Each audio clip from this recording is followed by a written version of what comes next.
A little over a decade ago, Joe Rogan and Steve Hilton met on a beach in Hawaii, watching their kids dig in the sand.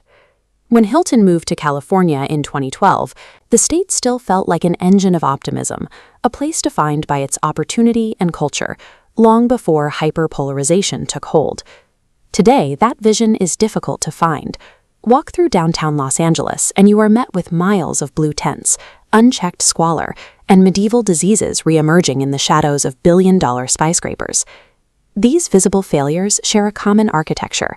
They are the outputs of a systemic doom loop, a self-sustaining cycle of decline that thrives on the very crises it creates.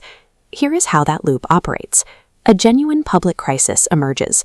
In response, massive amounts of institutional funding are approved, but instead of solving the problem, that money feeds bureaucratic growth.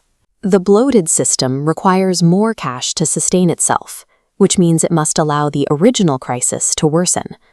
Treating surface-level symptoms will never work. To dismantle these systems, we have to look closely at the exact mechanics keeping them alive. The first gear in this machine is digital. Social media platforms originally promised human connection, but they quickly engineered their algorithms to extract our most valuable resource, attention. To understand the scale of this extraction, look at this comparison chart.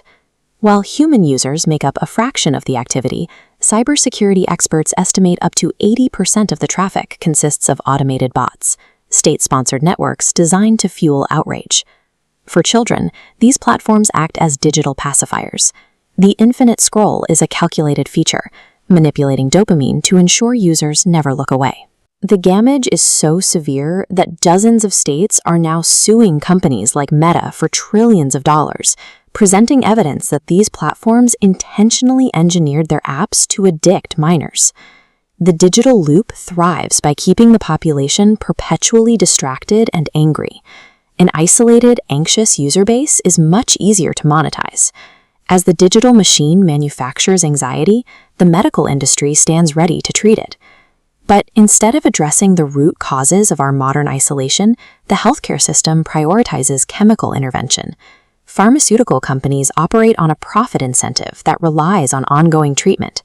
They push SSRIs and heavy psychiatric medications as the default solution for widespread depression. Clinical evidence suggests that rigorous physical activity and social connection can rival the efficacy of chemical intervention for many. Yet, the medical establishment often sidelines these low-cost inputs in favor of products that can be patented and prescribed for life. Curing the disease of modern isolation would destroy the profit model. The medical loop requires chronic dependency to survive. This same feedback loop dictates physical governance. California's state bureaucracy in Sacramento provides a perfect map of institutional capture. Politicians use highly visible disasters, like the surge in homelessness, to justify doubling government budgets and raising taxes on citizens. They call it compassion, but it operates as a homeless industrial complex. This flowchart traces where tax dollars go. A block of revenue splinters into unaccountable nonprofits, where building a single unit costs $1 million. Watch the money. Administrative fees swell massively, actual housing output shrinks to nothing, and the crisis grows. This grift operates in plain sight because the state functions under a one-party political machine. The leaders rubber stamp their own budgets and face zero threat of losing their jobs. The bureaucratic loop ensures the problem is never solved. If the streets were clean, the funding would dry up.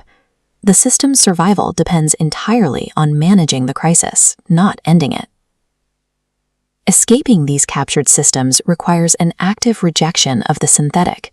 The antidote to bloated, digitized bureaucracies is authentic, human-scale action.